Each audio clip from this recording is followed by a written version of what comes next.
Hi everyone, this is TVK. Welcome to our channel, Mr. TVK Education. Freedom from English. I hope you all are doing well. Thank you for supporting me on this YouTube platform. Let's start our session. మనం ఈరోజు చెప్పబోయే topic ఏంటంటే already మనం ఇంగ్లీష్ని సింపుల్గా start చేసాం, దాన్ని practice చేసాం. తర్వాత సింపుల్గా స్టార్ట్ చేసిన తర్వాత కంటిన్యూ చేసాం, కంటిన్యూస్ని ప్రాక్టీస్ చేస్తూ ఉన్నాం.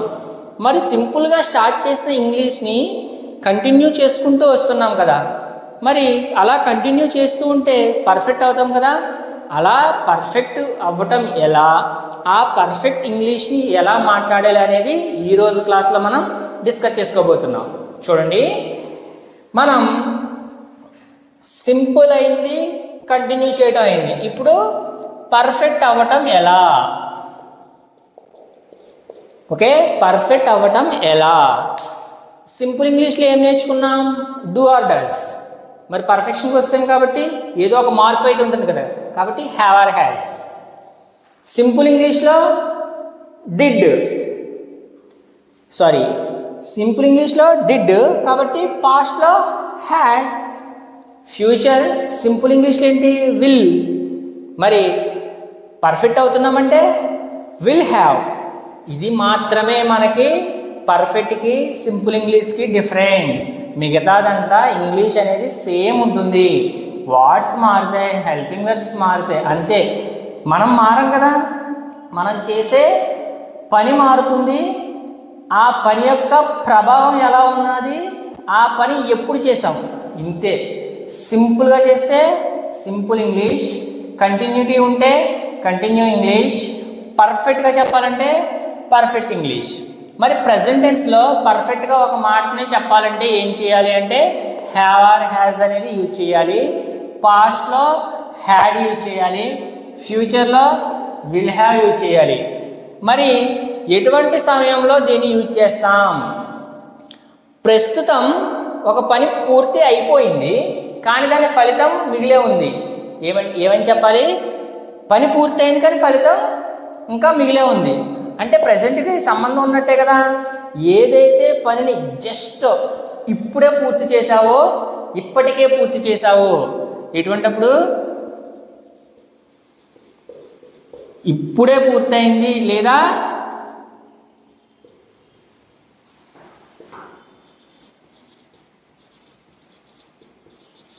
ఇప్పటికే పూర్తయింది.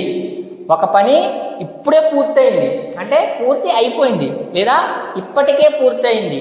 ఆ పని పూర్తి అయిపోయి ఉండాలి కానీ ఫలితం ఇంకా కనిపిస్తూ ఉండాలి. దాన్ని ఏమంటామంటే completed in past but connected with present. ఇప్పుడే పూర్తయిన పని ఏదైతే ఉందో అది ప్రస్తుతానికి కనెక్ట్ అయినటువంటి పని అయి ఉండాలి. దాని గురించి చెప్తా. అంటే ఇప్పటి వరకు నేను ఏదో పని చేశానండి, ఇప్పుడు ఏదో ఒక టీవీ చూస్తూ ఉండొచ్చు, ఫోన్ చూస్తూ ఉండొచ్చు, లేదా ఖాళీగా కూర్చోండొచ్చు, ఏదైనా చేస్తూ ఉండొచ్చు. కానీ ఇప్పటికే నువ్వు పూర్తి చేసిన పని అంటే ఇంతకు ముందు నువ్వు చేసిన పని ఏంటి అనేది నువ్వు ఏదైతే చెప్తావో దాన్ని చెప్పేటప్పుడు హ్యావ్ ఆర్ హ్యాస్ యూజ్ చేయాలి. మరి హ్యావ్ ఆర్ హ్యాస్ యూజ్ చేసేటప్పుడు ఎటువంటి వెర్బ్ అనేది వస్తుంది అంటే సింపుల్ ఇంగ్లీష్లో V1తో స్టార్ట్ చేసాం, కంటిన్యూ చేసాం కాబట్టి ఆ V1 లాక్కుంటూ వచ్చి V4 చేసాం, V1 ప్లస్ ఇన్ఫామ్ని.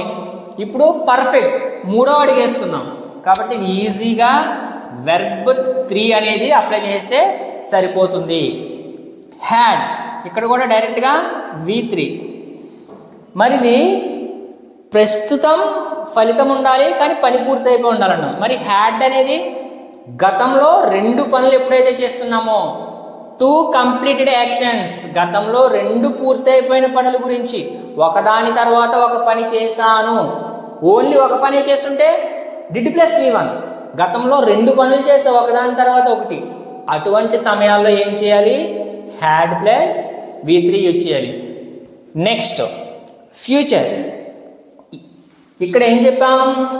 ప్రస్తుతానికి పని పూర్తయిపోయింది, ఫలితం మిగిలే ఉంది.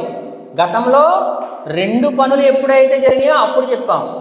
ఫ్యూచర్లో ఒక పని కంటే ముందు ఈ పని చేస్తాను అంటే రేపొద్దున నేను స్కూల్కి వెళ్ళే ముందే హోంవర్క్ కంప్లీట్ చేస్తాను. ఏం చేస్తావు? హోంవర్క్ ఎప్పుడు కంప్లీట్ చేస్తారంటే రేపు స్కూల్కి వెళ్ళే ముందే. ఒకవేళ నువ్వు వంట ఎప్పుడు చేస్తావంటే నువ్వు ఇంటికి వచ్చే ముందే. అలా రేపు ఒక సమయానికంటే ముందు. ప్రతి దాంట్లో చూడండి, ప్రస్తుతానికి పాస్ట్ కనెక్షన్ ఉంది, పాస్ట్లోనే 2 ఉన్నాయి, ఫ్యూచర్లో 2 పనులు ఏవైతే ఉన్నాయో మ్యాక్సిమం ప్రతిదీ కూడా 2 పనుల్ని చెప్పడానికి మనం ఎక్కువగా ఉపయోగిస్తూ ఉంటాం. ఇప్పుడే కంప్లీట్ అయ్యి ఇప్పుడు చేస్తున్న పని, గతంలోనే 2 ఏవైతే పనులు చేసామో ఒకదాని వెనకాల అవి, రేపు ఒక సమయానికి కానీ ఒక పని కంటే ముందు ఏ పని అయితే చేయబోతున్నావో దానిని చెప్పేటప్పుడు ఈ స్ట్రక్చర్స్ అనేవి మనం ఉపయోగిస్తాం. దీంట్లో వచ్చే వెర్బ్ ఏంటి, మెయిన్ వెర్బ్ అనేది మెయిన్ వెర్బ్ V3. ఎలా గుర్తుపెట్టుకోవాలంటే సింపుల్గా స్టార్ట్ చేసాం, ఫస్ట్, సెకండ్ కంటిన్యూ చేసాం, థర్డ్ పర్ఫెక్ట్ అవ్వాలి. కాబట్టి V3 అనేది ఎప్పుడైతే యూజ్ చేస్తున్నామో పర్ఫెక్షన్ చెప్తున్నామని అర్థం. ఓకేనా? ఇప్పుడు మనకి సబ్జెక్ట్స్ ఉన్నాయి. ఏంటిది? I we you they he she it name. ఏదైతే ఉందో ఈ హెల్పింగ్ వెర్బ్ తర్వాత ఈ సబ్జెక్ట్స్ తర్వాత ఏ హెల్పింగ్ వెర్బ్ యూజ్ చేయాలి, ఏ మెయిన్ వెర్బ్ యూజ్ చేయాలి. ఈ చూడండి, డూ ఆర్ డస్లో ఉందా? ఆల్రెడీ మనం చెప్పుకున్నాం. ఎస్ సౌండ్ ఎప్పుడైతే వస్తుందో దాన్ని హీ షీట్ అండ్ నేమ్ అయితే ఏదైతే ఉందో దానికి రాసేయండి. ఇంకా మిగిలిందేంటి? Have. I have. We you they కూడా హ్యావ్. ఈజీ. ఎస్ సౌండ్ వచ్చింది ఎప్పుడు? హీ షీట్కి. డూ ఆర్ డస్లో డస్ ఎస్ సౌండ్ వస్తుంది. హీ షీట్ నేమ్కి. యామిజార్లో ఈజ్, హీ షీట్ నేమ్కి ఈజ్. వజ్ ఆర్వర్లో వజ్, హీ షీట్ నేమ్ వస్తుంది కాబట్టి వజ్ ఎస్ సౌండ్. అదే మీరు బ్లైండ్గా ఫాలో అయితే సరిపోతుంది. మరి దీని తర్వాత ఏం రావాలంటే సింపుల్గా V3 అంతే. Next past. ఉన్నది ఒకే ఒకటి కాబట్టి ఉన్న సబ్జెక్ట్స్ అన్నింటినీ వాడేస్తే సరిపోతుంది. ఓకేనా? మనకి ఉన్నది ఒకే హెల్పింగ్ వెర్బ్ కాబట్టి ఏ సబ్జెక్ట్ యూజ్ చేసినా అదే హెల్పింగ్ వెర్బ్ యూజ్ చేసి V3 ఫామ్లో చెప్తాం. సింపుల్. నెక్స్ట్ లాస్ట్ వన్ ఫ్యూచర్కి సంబంధించి. మరి ఈ హెల్పింగ్ వెర్బ్ని కూడా అన్ని సబ్జెక్ట్స్ తర్వాత దీన్ని ఒకటే ఉపయోగిస్తే సరిపోతుంది. ఓకేనా? అర్థమైందా? దేని తర్వాత ఏది యూజ్ చేయాలి, ఎలా యూజ్ చేయాలి, ఏ కాలంలో యూజ్ చేయాలి, ఏ పని కంటే ముందు యూజ్ చేయాలి అనేది ఇప్పుడు ప్రాక్టీస్ చేద్దాం. కొన్ని ఎగ్జాంపుల్స్ అవి చేసిన తర్వాత మీకు దాని మీద ఒక క్లారిటీ అనేది వస్తుంది. ఈ ఎగ్జాంపుల్స్ చూడండి. మనం ఇంగ్లీష్లో ఎలా పర్ఫెక్ట్ అవ్వాలి అనేది ఈ ఎగ్జాంపుల్స్తో మీకు ఒక క్లారిటీ వస్తుంది. చెప్పాం కదా, హ్యావ్ ఆర్ హ్యాస్ అనేది ఇప్పుడే ముగిసింది లేదా ఇప్పటికే ముగిసింది అంటే పని ముగిసింది, ఫలితం ఉంది అనే టైంలో చెప్పాలి. అంటే షీ వస్తే ఏమని చెప్పుకున్నాం? హ్యాజ్. షీ అనే సబ్జెక్ట్ వచ్చినప్పుడు హ్యాజ్ అనే హెల్పింగ్ వెర్బ్ వస్తాం. గివెన్ అనేది V3. She has given. Given అంటే ఏం చెప్తున్నాం? పని ముగిసింది, తను పని ముగించింది. ముగిసింది కానీ ఫలితం అనేది ఎలా ఉందంట? A good performance. ఇప్పుడు తను ఒక పని చేసింది, జస్ట్ కంప్లీట్ అయింది. అప్పుడు ఫర్ ఎగ్జాంపుల్ ఎంప్లాయ్ పని చేస్తున్నాడు, వాళ్ళ మేనేజర్ వచ్చి అడిగాడు ఏంటి ఎలా ఉంది వీడు చేసిన పని అని. అప్పుడు వాళ్ళ మేనేజర్ చెప్తున్నాడు ఏమని? She has given a good performance. తను పూర్తి చేసిన పని ఏదైతే ముగిసిపోయిందో పని, ఆ ఫలితం ఎలా ఉందంట? Good performance. తను పని చేసింది, అది ఎలా ఉంది, ముగిసిన పని ఫలితం ఉంది అని అర్థం వచ్చేలా చెప్పాలి. She has given a good performance. పనిని పూర్తి చేసింది, ఫలితం అనేది ఎలా ఉంది అది మాత్రమే చెప్తాం. నెక్స్ట్ ఒకసారి ఇది చూడండి, ఇంకా క్లారిటీ వస్తుంది. వి అనేది సబ్జెక్ట్, హ్యావ్ అనేది హెల్పింగ్ వెర్బ్. ఇక్కడ గెయిన్డ్ అనేది చేసిన పని, ఏదైతే ముగిసిపోయిందో ఆ పని చేయడం వల్ల ప్రస్తుతం ఉన్న ఫలితం అనేది ఏ గుడ్ ఎక్స్పీరియన్స్. ఇప్పుడు మనం అందరం కలిసి ఏదో ఒక వర్క్ అనేది చేసాం. వర్క్ కంప్లీట్ చేసిన తర్వాత మనం అందరం మాట్లాడుకుంటున్నాం ఏమని? ముగిసిన పని ఫలితం ఎలా ఉంది అని. ఏం చేసాం మనం? We have gained a good experience. ఏదైతే పని ముగిసిపోయిందో దాంట్లో మనం పొందిన ఫలితం ఏంటి? Good experience. We have gain, మనం పొందగలిగాం గుడ్ ఎక్స్పీరియన్స్. అర్థమవుతుందా? అది ఇప్పుడే పూర్తయింది. చూడండి, ఇప్పుడే పూర్తయింది కదా పని. ఒక పని ఇప్పుడే పూర్తయింది, మనం గుడ్ ఎక్స్పీరియన్స్ని పొందాం. ఆమె ఇప్పుడే ఒక పనిని సమర్థవంతంగా చేయగలిగింది, గుడ్ పర్ఫార్మెన్స్ చేసిందని చెప్పాం. అంటే ఇప్పుడే, ఇప్పటికే. ఇంకొక ఎగ్జాంపుల్ చూడండి, ఇక్కడ ఎక్కువగా మాట్లాడుతుంటాం. I have seen you somewhere అంటాం. అంటే దీని అర్థం ఏంటి? సీన్ అనేది V3 helping verb subject. I have seen you somewhere అంటే ఆల్రెడీ నేను ఎక్కడో చూసానంటే ఇప్పటికే. ఇవేమో ఇప్పుడే పూర్తయినాయి, ఇదేమో ఇప్పటికే నేను ఎక్కడో చూశాను. I have seen you somewhere అంటే పని ముగిసిపోయింది, అంటే చూడటం అనేది ముగిసిపోయింది, కానీ ఫలితంగా ఉందో చూడండి. నిన్ను ఇప్పటికే చూశానంటే చూడటం అయిపోయింది, కానీ ఫలితం ఆ గుర్తున్నది కదా నీకు, ఇంకా ఫలితం అనేది ఉంది. నువ్వు మళ్ళీ ఎప్పుడైతే చూసావో అప్పుడు తనను మళ్ళీ గుర్తుపెట్టగలిగావంటే ఫలితం ఉంది. పని ముగిసింది, ఫలితం ఉంది. I have seen you somewhere అంటే నిన్ను ఎక్కడో చూశాను, చూడటం అయితే అయిపోయింది, కానీ ఆ చూసింది ఇంకా గుర్తుంది కదా. అటువంటి సందర్భాల్లో ఈ స్ట్రక్చర్ని మనం ఉపయోగించి పర్ఫెక్ట్ ఇంగ్లీష్ అనేది మాట్లాడతాం. నెక్స్ట్, మరి పాస్ట్కి సంబంధించి ఏం చేయాలంటే ముగిసిన 2 పనులు ఏవైతే ఉన్నాయో దానికి సంబంధించి చెప్పాలి. ఫస్ట్ పని హ్యాడ్ ఉపయోగిస్తాం. 2 పనులు అన్నాం కదా, ఆ 2 పనుల్లో ఫస్ట్ ఏ పని అయితే చెప్తున్నామో దానికి హ్యాడ్ ఉపయోగించాలి సెంటెన్స్కి. We had completed subject helping verb V3. We had completed our work.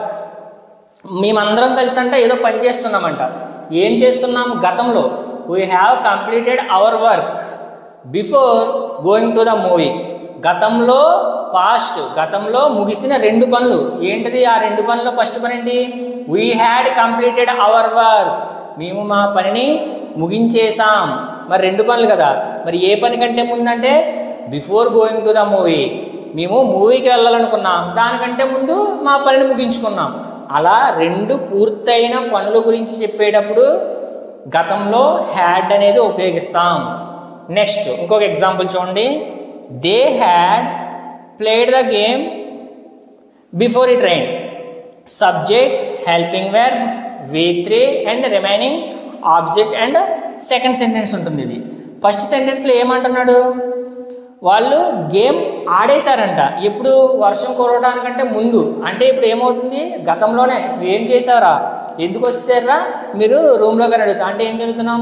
వర్షం కురవస్తుంది అందుకని వచ్చేసామని చెప్తాం. అంటే గతంలో పూర్తి అయిపోయిన పనులు ఏవైతే చెప్తున్నామో అది.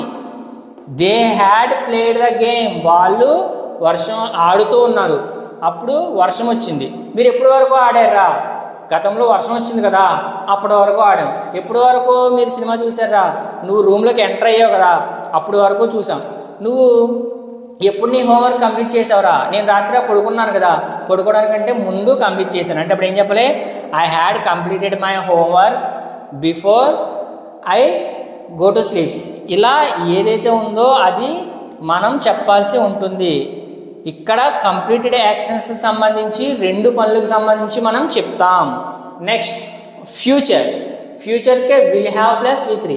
ఇది మనం జనరల్ లైఫ్లో చాలా తక్కువగా ఉపయోగిస్తాం. ఎందుకంటే ముందే చేసేసే ప్లానింగ్స్ ఏవైతే ఉంటాయో వాటికి మాత్రమే దీన్ని ఎక్కువగా యూజ్ చేస్తాం. అటువంటి అనేది జనరల్ లైఫ్లో చాలా తక్కువగానే ఉంటుంది. అంటే ఆ సమయం కంటే ముందు, ఒక సమయం కంటే ముందే చేసే పని. ఫర్ ఎగ్జాంపుల్ ఒక టార్గెట్ టైం పెట్టుకొని ఆ టైం కంటే ముందు ఏ పని అయితే చేస్తున్నావో, చేయబోతున్నావో ఛాలెంజ్ చేసి చెప్తాం, ప్లాన్ చేసి చెప్తాం. అటువంటిప్పుడు చెప్పాలి. ఏంటిది? హీ అనేది సబ్జెక్ట్, విల్ హ్యావ్ అనేది హెల్పింగ్ వెర్బ్ V3. ఒక సమయం కంటే ముందే చేసిన పని. He will have completed this work by tomorrow. By tomorrow అనేది మన టార్గెట్. ఓకేనా? బై టుమారో అనేది మన టార్గెట్. అతను ఒక టార్గెట్ పెట్టుకుని పనిచేస్తున్నాడు. ఒక సమయం కంటే ముందే చేసేస్తాను. ఏమని? He will have completed this work. ఏదైతే వర్క్ ఉన్నదో అది తను రేపటి కల్లా చేసేస్తాను. నేను రేపటి కల్లా చేసేస్తాను, నువ్వు నాకు ఇప్పుడు ఒక బుక్ రేపు ఉదయం కల్లా ఇచ్చేస్తాను, మనీ ఉంటే వచ్చే నెల కల్లా ఇచ్చేస్తాను అంటాం కదా. అలా ఒక టార్గెట్ పెట్టుకొని ప్లానింగ్ విషయంలో చెప్పేటప్పుడు విల్ హ్యావ్ ప్లస్ V3 అనే దాన్ని ఫ్యూచర్ యాక్షన్స్కి యూజ్ చేస్తాం. Okay, next I will have started this project by end of the week. నేను ప్లాన్ చేస్తున్నా, నేను టార్గెట్ పెట్టుకున్నా ఏమని, ఐ విల్ హ్యావ్ స్టార్టెడ్. నేను ఒక పనిని చెప్తున్నా, ఆ పనిని ఫ్యూచర్లో ప్లానింగ్లో పెట్టాను నా టార్గెట్ కింద చెప్పడానికి. I will have started this project. ఇప్పుడు నేను ఒక ప్రాజెక్ట్ మీద వర్క్ చేస్తున్నాను కదా, అంటే దాని మీద రీసెర్చ్ చేస్తున్నా, ఆ ప్రాజెక్ట్ని స్టార్ట్ చేస్తాను. ఎప్పుడు స్టార్ట్ చేస్తాను, ఈ వారం చివరికల్లా స్టార్ట్ చేస్తాను. ఎవరైనా మీకు ఏదైనా ఒక వర్క్ చేయమని ఇచ్చారు, ఆ వర్క్ని మీరు ఇంకా స్టార్ట్ చేయలేదు, జస్ట్ రీసెర్చ్ చేస్తున్నారు, ఎలా చేస్తే బాగుంటుంది, ఏం చేస్తే బాగుంటుంది. వాళ్ళు కంగారు పెడుతూ ఉంటారు ఏమని, ఎప్పుడు కంప్లీట్ చేస్తావు, ఎప్పుడు కంప్లీట్ చేస్తావు అని. అప్పుడు వాళ్ళకి ఆ ప్లానింగ్, ఆ టార్గెట్ అనేది చెప్తావు ఏమని, I will have started this project by end of this week. ఈ వారం చివరికల్లా ఈ పనిని నేను ప్రారంభిస్తాను, లేదా నేను ఈ వారం చివరికల్లా కంప్లీట్ చేస్తాను. ఎలాగైనా మన ప్లానింగ్ కోసం కానీ మనం పెట్టుకున్న టార్గెట్ని కానీ చెప్పడానికి విల్ హ్యావ్ ప్లస్ V3 అనే యూజ్ చేయాల్సి ఉంటుంది. మరి పర్ఫెక్ట్లో ఒక యాక్షన్ వెర్బ్ అనేది యూజ్ చేయటం వల్ల పనుల్ని చెప్పాం.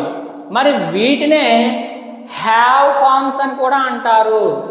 మరి have or has, had, will have, వీటిని హ్యావ్ ఫార్మ్స్ ఎందుకు అంటారు అనటానికి కారణం ఏంటి అనేది నెక్స్ట్ వీడియోలో చూద్దాం. ఓకేనా, ఈ వీడియో మీకు బాగా అర్థమైంది అనుకుంటున్నా. ఒకసారి మళ్ళీ చూడండి, 1-2 సార్లు చూసినా ఇబ్బంది ఏం లేదు. ఒకటి కన్ఫ్యూజన్ ఏదైనా ఉన్నా సరే ఒక క్లారిటీ అనేది వస్తుంది. దానికోసం వీడియోని ఒకసారి రిపీటెడ్గా చూడండి. కంటెంట్ అనేది మీకు బాగుందని అనుకుంటున్నా, ఎందుకంటే ఇప్పుడు వరకు అందరూ విడివిడిగా చెప్పుకుంటారు. ఎవరు చెప్పినా సరే ఒక్కొక్క క్లాస్ ఒకటి, 3 ఎప్పుడైతే నేర్చుకుంటామో, సింపుల్ ఇంగ్లీష్ అయినా, కంటిన్యూ చేయాల్సి వచ్చినా, పర్ఫెక్షన్ వచ్చినా 3 కాలాలకి సంబంధించి ఒకేసారి నేర్చుకోండి. అప్పుడే కాలానికి మధ్య ఉన్న డిఫరెన్స్ తెలుస్తుంది. ఏ హెల్పింగ్ వెర్బ్ యూజ్ చేస్తే ఏ కాలం అనేది ఒక క్లారిటీ వస్తుంది. అలా అయితేనే మీరు ఇంగ్లీష్ని పర్ఫెక్ట్గా నేర్చుకుంటారు. మనకి మెయిన్గా ఇంగ్లీష్ నేర్చుకోవాలంటే వెర్బ్స్ అనేది ఇంపార్టెంట్ అండి. అందుకే రెగ్యులర్గా మీకు వీడియో చివరిలో వెర్బ్స్ అనేది పెట్టడం జరుగుతుంది.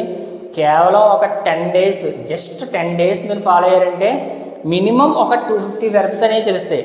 పదాలు తెలిసినాయి అంటే ఎదుటివారు మాట్లాడేది, మనం ఏం మాట్లాడాలి అనేది ఈజీగా అర్థమవుతుంది. కాబట్టి ఆ పెట్టిన వెర్బ్స్ని కూడా డైలీ ప్రాక్టీస్ చేయండి. అప్పుడే మనం చేసే వీడియోల వల్ల మీకు ఉపయోగం ఉంటుంది, మీరు నేర్చుకుంటున్నారని నాకు ఒక సాటిస్ఫాక్షన్ అనేది ఉంటుంది.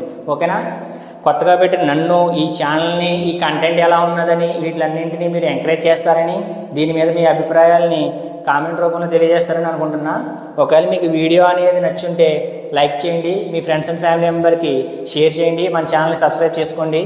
ఎప్పటికప్పుడు మనం పెట్టే వీడియోలు మీకు నోటిఫికేషన్లో వచ్చి మనం పెట్టగానే మీరు చూడడం కోసం బెల్ ఐకాన్ని ఎనేబుల్ చేసుకొని ఉంచుకోండి. ఓకేనా, థ్యాంక్ యూ.